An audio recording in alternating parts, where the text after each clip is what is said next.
Bueno, pues el título es Autonomía y beneficencia, conflicto en el paciente geriátrico frágil. Demos un paso más allá, que como bien se ha dicho, el tutor es Lluís Cabré, que hoy pues, se ha tenido que ausentar. Y para romper un poquito el hielo, pues empezando dando gracias. Dando gracias primero pues, a Quim Martínez Montauti, porque sin él saberlo, es mi jefe en el Hospital de Barcelona, despertó esa chispa de interés hacia la bioética. Darle gracias a Lluís Cabré, a mi tutor, porque con sus escasas palabras, pero es una persona concisa y clara y concreta y que me ha ilusionado en seguir en el proyecto. Gracias también a Asistencia Sanitaria, pues aunque me presenté a la beca que ha permitido pues, gestionar también de una manera más fácil este máster. Y como no, a todo el equipo del máster por trasladar esa ilusión continua que hace que se contagie, ¿no? Y obviamente pues a todos los presentes aquí en la distancia por tener la paciencia, ¿no?, de intentar no dormirse durante estas 30-35 minutos que estaremos aquí intentando, como hablar un poquito. A la hora de la estructura de la tesina se han utilizado los parámetros de los consejos de la Agencia por la Calidad del Sistema Universitario de Cataluña, que está en la web del máster y que es la estructura más o menos recomendada, bastante rígida. Como introducción, bueno, la foto lo dice, el peligro que representan las personas mayores. Y aquí nos planteamos una serie de preguntas. Ante el paciente geriátrico mayor, ¿realmente los médicos mantenemos la voluntad de ese paciente o seguimos manteniendo esa actitud paternalista protectora? O si este paciente ya no tiene capacidad de decidir, ese beneficio que él querría quizás lo conservamos pensando en su autonomía previa. O ese respeto a la autonomía se ve influenciado por las posibles actuaciones de las familias. Realmente debemos de ser capaces de dar un paso más allá en la atención geriátrica en Cataluña especialmente, que es en el ámbito donde vamos a analizarlo. Bueno, vamos a intentar contestar un poquito estas preguntas a partir de este proyecto. Así pues, la finalidad realmente de la tesina será conocer si se respeta o no la autonomía del paciente geriátrico frágil y vulnerable en el contexto de una medicina cada vez más tecnificada. Y para ello intentaremos también, la finalidad será determinar cómo los diferentes protagonistas, es decir, paciente, familiares y médico y las propias instituciones, participan en garantizar esa autonomía. Y para ello partimos de tres hipótesis de trabajo. Una es que realmente el paciente geriátrico frágil no expresa habitualmente su voluntad, de que todavía existe una actuación heterogénea por parte de los médicos y que realmente la intervención de la familia modifica la actuación médica. Veamos si se corrobora o no estas hipótesis de trabajo. Así pues, los objetivos que vamos a analizar se dividen en dos fases. Una primera fase que correspondería realmente a la tesina que hoy os presento y una segunda que sería ya más de futuro. Esta primera sería conocer, como hemos dicho, cómo participan estos diferentes protagonistas en el intentar conseguir que se respete la autonomía, ver cómo realmente la voluntad de los pacientes geriátricos cuál es, valorar cómo participa el médico en ello y también, como hemos dicho, ver cómo influye la familia en todas estas decisiones. A partir de aquí veremos si somos capaces de definir un plan de mejora que consiga garantizar esa autonomía del paciente, esa voluntad del paciente geriátrico frágil. Y para ello hemos de fundamentarlo, pues intentemos fundamentar. Yo creo que esta noticia hace 1 año y medio fundamenta todo. Aquí fue cuando nos notificaban que el japonés moría más anciano del mundo, fallecía con 116 años. Es decir, la foto de la realidad, que cada vez vamos a encontrar unas personas más longevas y con lo cual una serie de problemas o de situaciones que nos encontraremos día a día en la atención sanitaria. Efectivamente, ¿no?, estamos en el siglo XXI y si en el año 2002 en Cataluña pues había unas 270.000 personas mayores de 80 años, nos vemos que en una década ha subido prácticamente el 50%, estando ya prácticamente en 400.000. Con lo cual imaginemos que pasará de aquí 10 años, etcétera, etcétera. Realmente es un proceso exponencial. O dos, estamos hablando ya de una realidad de paciente crónico. El concepto de cronicidad engloba pues pluripatología, polifarmacia, dependencia funcional, dependencia cognitiva, utilización de recursos sanitarios y sociales. Y todo ello también nos encontramos en que los médicos estamos inventando una serie de herramientas que nos ayuden a garantizar cuál es el pronóstico de vida de estas personas, dado que en otras patologías como el cáncer era sencillo y determinar, pues le quedan 3 años, le quedan unos meses. Realmente nos encontramos que la patología crónica es difícil de especificar, con lo cual hay una serie de proyectos como el proyecto Paliar, Profund, el concepto de NECPAL, que lo que está haciendo es un poco etiquetar, clasificar al paciente para ayudar a los facultativos, a los sanitarios, en general al equipo asistencial, a determinar cuál sea este pronóstico. ¿Pero qué conlleva todo ello? Pues unos riesgos, una serie de dilemas que el propio Comité de Bioética de Cataluña ya en diciembre del 2013 trasladó su preocupación por el etiquetar a los pacientes con este concepto que utilizamos, ¿no?, de paciente crónico complejo o el paciente MACA, que es un paciente más paliativo, y que todo ello podría, ¿no?, hacer que el hecho de que se etiquete, algunas personas queden liberados de algunos recursos que se podrían beneficiar y que porque están etiquetados de esta manera nosotros no se lo hemos ofrecido. Y como comentaba el profesor Rogers, realmente hay una serie de palabras clave, yo creo, importantes que aunque hoy no vamos a desarrollar, pero que sí que es importante encuadrar en este proyecto. Es el concepto de fragilidad, como algo que se rompe, fragilidad, que obviamente podemos utilizarlo desde el punto de vista técnico, que el propio Freud ya definió con unos datos muy objetivos, pero que también podemos hablar de una manera más subjetiva, en la que englobaríamos esta palabra más bioética, como la vulnerabilidad de las personas. O como no, lo que estamos hablando dentro del propio título, la autonomía, y que yo enlazaría dentro de esa palabra ya comentada en otros foros, como es la dignidad, dignidad que utilizamos de diferentes maneras y que realmente en el ámbito geriátrico, el concepto de muerte digna, bueno, atenderlo de manera dignamente, bueno, qué significa todo ello, que probablemente también sean valoraciones muy relativas. Y como no, el concepto de capacitación, de la capacidad de decidir. Cuando una persona ya tiene un deterioro cognitivo, cuando es capaz, en qué momento yo he de aceptar que sí que es capaz de trasladarnos su voluntad o no, ¿no? Entonces, ¿qué herramientas tenemos como yo, facultativo o equipo asistencial, puedo utilizar? O desde un punto de vista más legal. Y obviamente todo ello respaldado con una normativa que tampoco vamos a desarrollar, pero que está bien estructurada sobre la autonomía del paciente, sobre las voluntades anticipadas, sobre el derecho a información.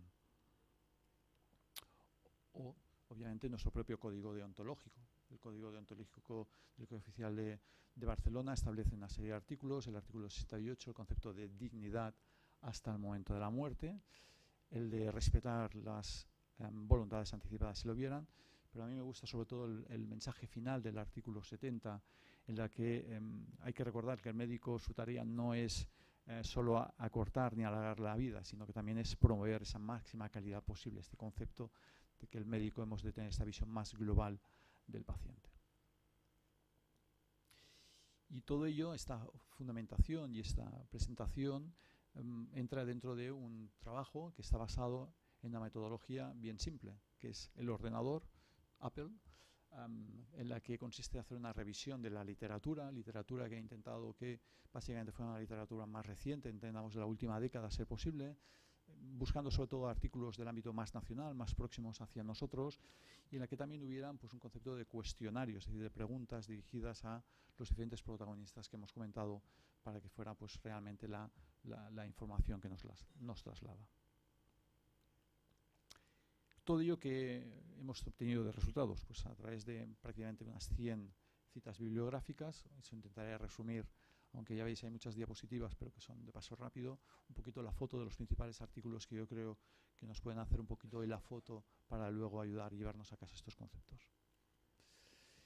Y el primero es la foto de la realidad social que nos encontramos en Cataluña siglo XXI. Y el primer artículo sería el artículo de Xavier Gómez Batista y todo el equipo. Xavier Gómez Batista, que sabéis que justo ahora ha sido nombrado como representante a nivel de curas paliativas de la OMS, y justo el año pasado presentó este artículo sobre un estudio poblacional en la zona de Vic, de Osona, de 785 pacientes, y solo para dar una serie de datos. Establece que 1,5% de esta población tiene criterios de enfermedad crónica avanzada, es decir, lo que ellos llaman NECPAL positivo, es decir, ya estamos etiquetando, pero quizás es importante que el 30% son frágiles, están considerados como frágiles, una cuarta parte, un 25% tienen demencia y prácticamente un 20% están institucionalizados. O sea, esta es la foto de la realidad de este paciente geriátrico frágil que estamos hablando hoy. o también una enfermera, porque obviamente cuando hablamos de geriatría sí que realmente es un trabajo muy multidisciplinar, igual que este máster, que también hay equipo de enfermería. Una enfermera leridana, a partir de la encuesta de trabajo de 323 personas, hizo los criterios que se llaman de Frey para valorar la fragilidad, y únicamente para tener un dato también más nominal, tenemos que estableció que el 8,5% de esa población, que podemos traducir en población catalana, tendrían estos valores. Hay la literatura que establece que estos valores van del 4 al 11%, es decir, que nosotros estamos en la media. Dicho esto, vamos a intentar contestar una serie de preguntas a partir de estos artículos. Y la primera pregunta es, ¿realmente el paciente geriátrico frágil decide? La realidad es que en Cataluña tan solo un 0,7% de la población en general tiene registrados sus documentos de voluntades anticipadas. Cierto es que de este 0,7%, el 60% son mayores de 65 años, es decir, población geriátrica, y ya veríamos que si miráramos la gráfica, la mayoría están entre los 60 y 70 años. Estos son datos de diciembre del 2013. Un artículo que obviamente a mí me hace mucha ilusión presentarlo por dos motivos. Uno, porque quien lo presenta es Montse Ordés, que no deja de ser era mi residente mayor cuando yo hacía la residencia Mutua de Terrassa. También tenemos dos alumnas del máster que son de Mutua de Terrassa, con lo cual pienso que le da aún más valor a esto. Es un artículo publicado hace unos meses en el Medicina Clínica, con lo cual está recién salido del horno, y en la que a partir de su intervención en la atención primaria se pasaron 579 encuestas a gente de todas las edades, de los cuales pues un 14% eran mayores de 65 años. Decir que de todo este grupo en general, no solo la población geriátrica, solo un 2% tenía registrado su documento de voluntades anticipadas. Y un poco la conclusión que saca el grupo de Mutua de Terrassa es que realmente no hay cultura de reflexionar sobre la muerte y para escribir sobre todo aquello que está vinculado con nuestra salud. Y lo que también trasladan es que realmente los mayores de 65 años transmiten que ellos quieren hablar sobre ello, es decir, no quieren que les demos un papel, que les expliquemos lo que son los documentos voluntarios, sino que necesitan que se lo expliques. Lo digo porque eso también indicará tiempo, como luego hablaremos, por parte del equipo asistencial que tenga que hacerlo. Entonces, ¿qué quiere el paciente geriátrico frágil? Hay una revisión también muy reciente del British Medical Journal de los ingleses Sharp y demás, que revisaron unos 25 artículos de la literatura europea, y en la que un poco la conclusión es esta respuesta heterogénea de las personas mayores. Es decir, que así como hay algunos trabajos que trasladan que si la persona mayor sí que querría comunicarse con su médico, que los valores van desde un 38% a un 81%, también nos encontramos que realmente hay unos valores muy bajos a la hora de si realmente han hablado sobre el final de la vida con su médico. Valores que van desde el insignificante 11% hasta un máximo de un 45%, con lo cual nos están trasladando que realmente aún así hay un camino muy largo para hablar sobre el final de la vida. También ellos concluyen que la mayoría de médicos consideran que es responsabilidad de ellos mismos el iniciar estas conversaciones, pero trasladan que la falta de tiempo o la presión asistencial se lo impiden. Aquí un poco correlacionado lo que comentábamos antes del artículo anterior de Mutua de Terrassa, de que realmente las personas mayores quieren que se lo expliquemos, ¿no? Pero si no tengo el tiempo.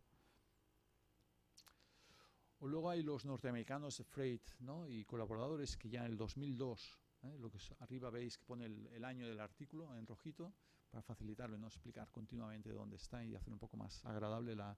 charla. A partir de 226 cuestionarios a pacientes geriátricos con enfermedades crónicas, cáncer, que esta sí que es quizás más fácil de prever, como antes decíamos el pronóstico, pero insuficiencia cardíaca, bronquitis crónica obstructiva, que son los más vemos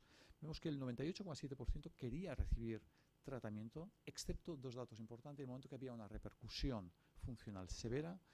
que entonces ya se reducía a un 74%, o ya no digamos si había una repercusión cognitiva. Y otro dato importante, este mismo grupo, al cabo de 5 años, publican otro artículo de seguimiento de estas mismas personas y se observa que, aunque hay una minoría que habían dicho en su día pues, que ellos querían pues, una determinada actuación, cambian luego. Digo porque esto es importante, es decir, que las personas pueden cambiar, que cuando a veces te ves las situaciones de otra manera, mi manera de ver las cosas quizás son diferentes. Y eso es una realidad que es importante también recordar. Ya más a nivel próximo de nosotros, aquí en Barcelona, por ejemplo, ya en el 2002, el amigo Lluís Reig del Hospital de Cruz Roja de del Hospitalet hizo una encuesta a 181 ancianos y observó que el 67% querían información sobre su patología.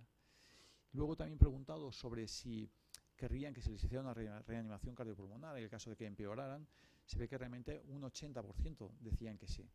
Claro que, igual que como nos decían los de Freit y colaboradores, en el momento que había una repercusión funcional, ese porcentaje bajaba a un 41%, y ya no digamos cuando había una repercusión de deterioro cognitivo, que una demencia, que entonces ya hablaban de un 32% que decían que sí, vamos adelante a hacer esta reanimación cardiopulmonar. O también el equipo muy productivo a nivel de artículos de Formiga y colaboradores de la UFIS del Hospital de Bellvitge de Barcelona, que también entre uno de sus múltiples artículos hizo un seguimiento de 80 pacientes con insuficiencia cardíaca, que se entiende que es una patología crónica, y que destaca que solo 2 pacientes habían discutido sobre el tema de la reanimación cardiopulmonar con su médico y que 36% aún desconocían su pronóstico, ¿no? Insisto, hablamos de una patología crónica. Esto ya hace 10 años. Ya más a nivel internacional, pues por ejemplo ya en patologías, como digo, crónicas que nos encontramos día a día en los hospitales, por ejemplo en la revisión del equipo Moment sobre EPOC, sobre 30 artículos, sí que destacaban pues que la mayoría de gente querían ser informados, pero recalcan ese dato de aquellos de que no quieren ser informados, que también son un grupito que aunque son minorías hemos de tener en cuenta. Y en este caso, en contra de lo que habíamos dicho antes, ellos aquí concluyen que los médicos consideran que es el propio paciente el que debe solicitar, el pedir esa información e iniciar esa información para hablar del proceso final de la vida o del pronóstico de su enfermedad. O también los suizos de Brunner y La Roca, que hicieron también una revisión durante 1 año y medio de 620 pacientes con insuficiencia cardíaca, pacientes en edad mayoritariamente geriátricos. También destaca que hay un 74% que dicen que ellos lo que quieren es vivir, independientemente de la calidad de vida. De hecho, hay un 50% que dicen que a pesar de esta patología crónica, si se tiene que hacer una reanimación cardiopulmonar, querrían hacerla. Un 30% dicen que no, pero hay un 20% que están indecisos. Y porque son situaciones que los facultativos nos encontramos precisamente cuando hacen una descompensación a nivel del ámbito hospitalario y que obviamente son momentos que hay que tomar decisiones. De hecho, como todo está escrito, la holandesa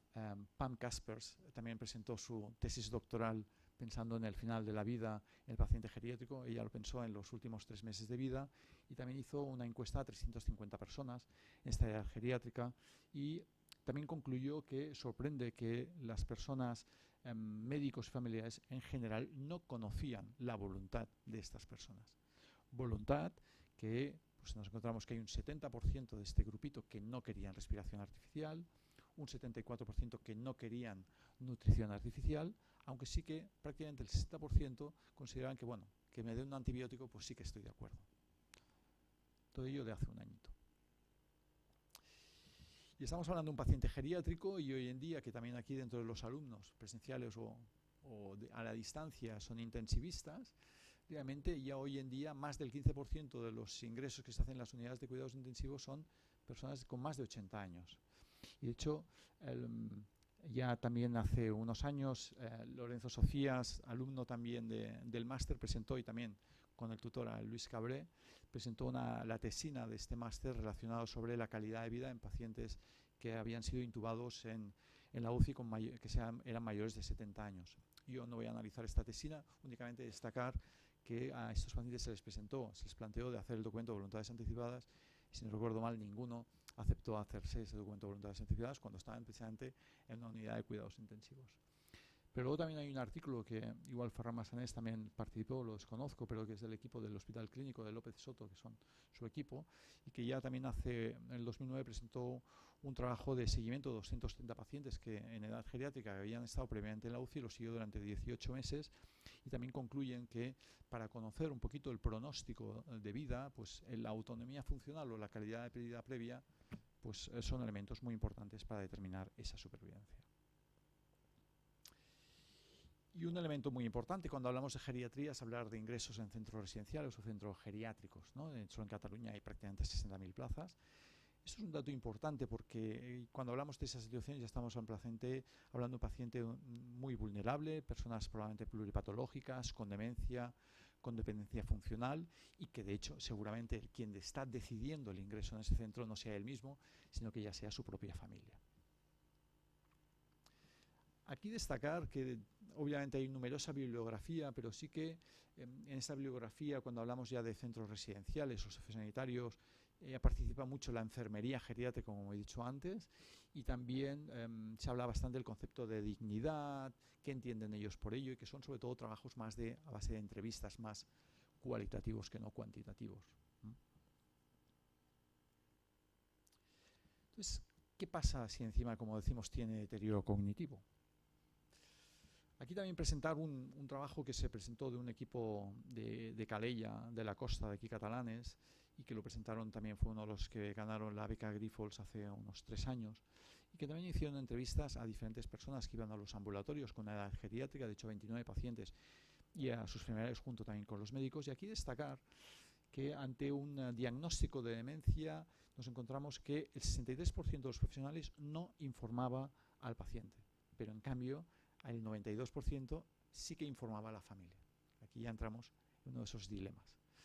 Asimismo, también el 44% de los médicos también reconocía que no utilizaba la palabra demencia y que se limitaba a hablar de problemas de memoria. Trabajos también similares, ¿no?, como estas entrevistas a 71 familias de pacientes recientemente diagnosticados de demencias, en las que vemos que también prácticamente el 70% de los familiares piden que no les informemos de que tienen demencia, con aquello de los argumentos de que no entren en un proceso de depresión, etc. Pero en cambio, si luego nosotros les preguntamos a ellos, pues el grupo de Marzarsky les preguntó, aunque el grupo es pequeño, solo 30 pacientes, nos encontramos que 21 de estos 30 querían disponer de esta información. De todas maneras, no olvidemos que hay 9, es decir, que hay un 30% que no querían saber la información de su enfermedad. Digo, porque a veces, postulando vamos a decirlo todo, también hemos de recordar ese derecho a no recibir la información. Y de hecho hay varios estudios, ¿no?, como este de los ingleses de Goodman, que hablan sobre el seguimiento de los pacientes con demencia, y que realmente la conclusión es la obvia, probablemente, de que en las fases iniciales del diagnóstico de demencia es cuando nosotros hemos de ser capaces de presentarles y plantearles realmente la necesidad de dejar, ¿no?, de hacer todo un proyecto de futuro. Entonces, ¿qué hacen los médicos con los pacientes geriátricos frágiles? Bueno, se hizo una revisión, el grupo holandés, que son todos ellos mucho más avanzados que nosotros, hizo una revisión de artículos, y lo que analizan es que realmente los pacientes mayores de 80 años la intervención de los médicos es mucho menor que respecto a los jóvenes, sobre todo a la hora de hacer intervencionismo paliativo. Es decir, que en los jóvenes garantizamos ese paliar y en los mayores nos cuesta más, vamos mucho más enlentecidos a la hora de tomar decisiones. Y de hecho, los pacientes geriátricos frágiles son pacientes que acuden al hospital, que realmente veremos que el 60% de ellos acabarán su trayectoria asistencial siendo atendidos por numerosos facultativos, y que ello justifica pues que sean unos grandes habituales de los servicios de urgencias, como por ejemplo, ¿no?, presentó nuestra compañera del Hospital de Barcelona, Montserrat Masip, en su proyecto de tesina sobre los problemas éticos en el proceso final de la vida de un servicio de urgencias en el año 2008, o también recientemente, ¿no?, el año pasado, también el equipo del Hospital Clínico de Madrid ya presentó pues cuáles son los puntos claves para atender a un paciente geriátrico frágil en un servicio de urgencias, y que son realidades que nos vamos encontrando y que ese primer filtro, como es urgencias, hemos de ser capaces de encontrar. O en el propio hospital, ingresan en la sala de medicina y, como decía, pues aquí tenemos 2 artículos del equipo de Belvitge de la UFIS de geriatría, que ya en el 2003 presentaron pues, a partir de 293 defunciones en pacientes de edad geriátrica, y en la que quizás nos hemos llevado unos numeritos. La información a la familia 57%, retirada de medicación 56%, tratamiento paliativo 65%, es decir que un 35% falleció sin tratamiento paliativo. Y de hecho ellos intentaron mostrar un proyecto de formación, sobre todo en pacientes con atención en pacientes con demencia avanzada, para intentar garantizar que ese final de la vida en el hospital con estos pacientes fuera más adecuado, y de hecho registraron 365 pacientes, pacientes con demencia terminal, y aún así una tercera parte no habían recibido medidas paliativas. O más cercano a nosotros, ¿no? Nuestro equipo del Hospital de Barcelona, liderado en este momento por Ana Vilá, y que también estaba aquí presentado en ese artículo del 2008, que también revisaron 401 defunciones del hospital, en la que el 80% eran mayores de 65 años. Cierto que el 73% se habían consensuado la sedación con la familia. También cierto que todos estos datos no sabemos, en ninguno de los artículos mencionados hasta ahora ponen si el paciente era su opinión o no, pero también es cierto que un 36% también seguían con esa medicación activa, y aún así que también un 40% seguían con medicación activa y pruebas complementarias que no modificaron su pronóstico. Entonces, claro, la pregunta es, ¿todos los médicos actúan igual o depende del que te toque, tendrás una suerte u otra? Para eso hay el estudio ORLET, que se hace a través de encuestas a más de 7 países, en la que han incluido a más de 10.000 médicos de diversos países, y que tampoco os voy a poner todos los datos, pero sí que obviamente obvias datos como que la cultura, ¿no? No es lo mismo los países del norte de Europa que los países más mediterráneos, el sexo, la edad, pues son datos que influyen a la hora de tomar decisiones, pero aquí también aportan 2 datos a tener en cuenta: la especialidad médica y la experiencia laboral. Más finlandeses, los del norte de Europa, son más activos. Encuesta a 1.200 médicos. Lo que nos encontramos es que los médicos jóvenes, obviamente, probablemente, con todo el respeto, seguramente la inexperiencia, la inseguridad hace que sean más intervencionistas. Lo que sí que es cierto es que el 70% de los encuestados sí que defendían que la hidratación intravenosa se tendría que mantener. O más encuestas, ¿no? También otro grupo finlandés, que también sobre qué especialidades tenían más problemas éticos a partir de 17.000 encuestas, pues encuentran que los psiquiatras, los neumólogos, internistas y neurólogos son los que probablemente tienen más problemas éticos a la hora del manejo del paciente, probablemente por aquella de sobretratamiento. Toda esta diversidad justifica que incluso pues, el propio Comité de Ética catalán pues, también escribía en el 2010 un documento que de hecho también fue defendido por Rosa Roca y que su tutor fue Albert Royes, sobre las recomendaciones para el manejo de las situaciones del final de la vida, porque leo el concepto, ¿no?, de la confusión alrededor de algunos conceptos éticos y jurídicos pueden llevar actualmente a los profesionales a no aprovechar bien, por miedo, las posibilidades de calmar el dolor o de sedar a quien sufre. Entonces conviene pues discutir y aclarar algunos conceptos. Entonces, con todo ello, ¿qué papel juegan las familias? Bueno, pues la familia, la cuidadora hoy en día principalmente son la mujer normalmente de edad media, con estudios básicos generalmente, o si no también nos encontramos que es la propia pareja, que también ya es una persona frágil, y que la situación de esta familia, pues también, obviamente, hay de los diversos artículos de la doctora Casado, como bien nos recomendó la doctora Itziar del Buena, es importante también mencionar dentro de su extensa literatura al respecto también de este concepto, pues también presentaron hace justo un año un artículo sobre el peligro de este gran proteccionismo y este incluso riesgo de maleficencia del cuidador, y que puede generar un riesgo incluso de velar, ¿no?, de subrayar el tema de la dignidad de la persona, de la intimidad de la persona. Lo que seguro es que analizados artículos, por ejemplo el estudio LASA de los holandeses, en la que entrevistaron a 270 familias, nos encontraron que el 37% no conocían la voluntad de su familiar, o aquí en Cataluña el estudio hemos comentado antes de Teixidó, había un 36% de familiares que consideran que no debíamos de informar al paciente. O ya más reciente también, ¿no?, del equipo de Alcorcón, hicieron también hace unos años unas 115 encuestas de pacientes, de familiares que estaban ingresados en un servicio de medicina interna, y en la que hablaban, el 85% sí que querían que fuéramos intervencionistas, aunque solo un 38% apostaban por una reanimación pulmonar. Un 40% incluso defendían que se le colocara la sonda nasogástrica, y estamos hablando sobre todo en pacientes con deterioro cognitivo o incluso incapacitación, e incluso la mitad que se les pusiera antibioterapia, observando que no habían diferencias entre el grado de demencia. Realmente que vemos que la intervención, los familiares probablemente presentan este mayor intervencionismo. Entonces, claro, ante todo esto, ¿qué debemos hacer nosotros para garantizar la autonomía del paciente geriátrico frágil? Bueno, lo que está visto es que el desarrollo de un plan de intervención individualizado mejora la satisfacción en el proceso final de vida, disminuyendo sobre todo tanto en el paciente como en sus cuidadores la situación de estrés, depresión, ansiedad. O el propio estudio DEBATE, que es un estudio que durante 10 años han seguido pacientes con patología cardiovascular y que se han entrevistado a las personas y que de estos un 77 realmente fallecieron, y lo que se ha visto es que aquellos que tenían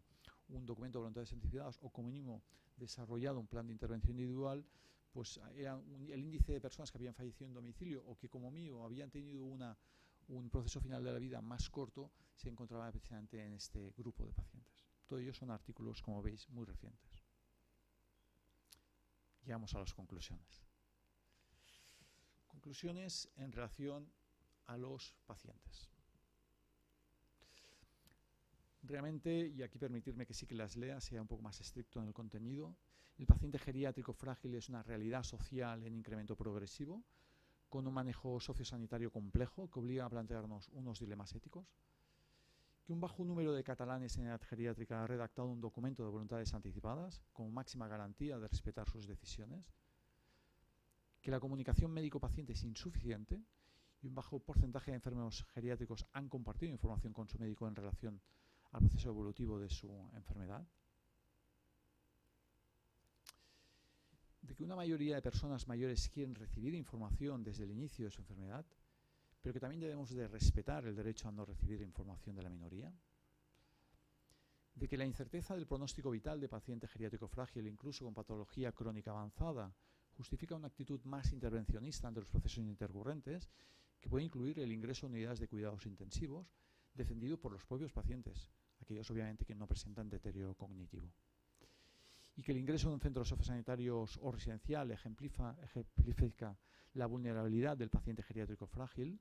donde se debe priorizar la dignidad de las personas. Y en relación al médico, pues que la actitud paternalista, protectora, con la falta de información al enfermo en relación a la demencia en las fases iniciales, impide la definición conjunta de un plan de intervención individual que facilite el manejo clínico futuro, de que a pesar de las guías de clínicas que disponemos, la intervención del médico en relación al paciente geriátrico frágil es heterogénea en función del perfil individual de cada profesional, de edad, experiencia, especialidad, religión, y que la intervención clínica del paciente geriátrico frágil puede comportar un sobretratamiento o el abandono del tratamiento en función de la percepción del médico que te está tratando. En relación a la familia, pues la familia como cuidador principal o responsable de las decisiones juega un papel importante en la toma de decisiones, pero la opinión médico-familia no siempre coinciden.